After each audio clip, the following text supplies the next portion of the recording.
నన్నేం చేశానని నా కోసం ఇంత పని చేసినారు? ఆ రాక్షసిని ఇంట్లోకి రానికి ఎందుకు ఒప్పుకున్నారు? అసలు ఇదంతా నా వల్లే జరిగింది. లే పార్వతి, ఊరుకో, నువ్వు లే. పార్వతి, బాధపడుకో. బాధపడకుండా ఎట్టా ఉండగలను పెదబాబు గారు? నన్ను అక్కడే ఉన్నా మీరందరూ బాగుంటారనే ధైర్యంతో ఆనందంగా ఉండేదాన్ని.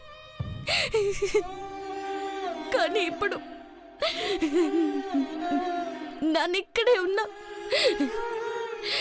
ఈ క్షణంలో ఏం జరుగుతాదా అని భయంగా ఉంది.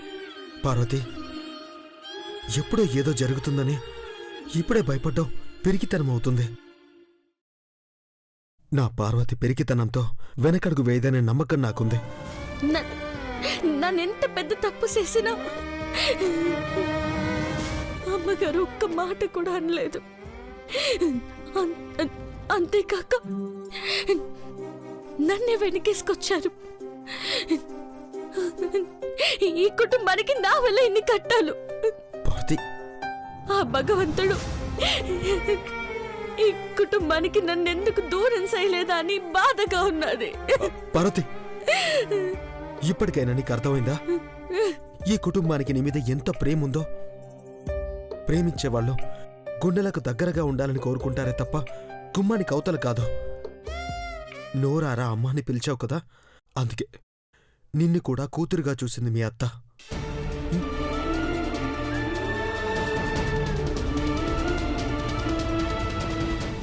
నా భయం ఒక్కటే పెదబాబు గారు, ఆ రాక్షసి ఏ క్షణాన ఏం చేస్తాదో అని. అమ్మగారు ఎక్కడ బాధపడతారోనని. అంతే. అమ్మ ధైర్యం ఒకటే పార్వతి, అది మన కుటుంబం, మన మధ్య ఉన్న ప్రేమానురాగాలు.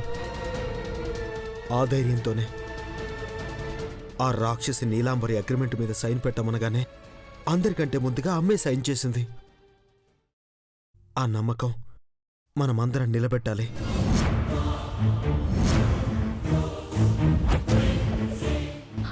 అవును పెద్దబాబు గారు, అమ్మగారి నమ్మకాన్ని నిలబెట్టాలా, గెలిపించాలా. మన ముందున్న 3 నెలలు మన ఆస్తి తిరిగి రావడానికి, మన కుటుంబం ఎప్పటికీ విడిపోదు అని చెప్పడానికి, అమ్మను మునుపటి అఖిలాండేశ్వరిగా చూడ్డానికి ఉన్న సమయం. అది ఎన్ని ఎత్తులు వేసినా ఈ ఇంటి పెద్ద కొడుగ్గా నేను, పెద్ద కోడలిగా నువ్వు చిరునవ్వుతో ఎదుర్కోవాలి.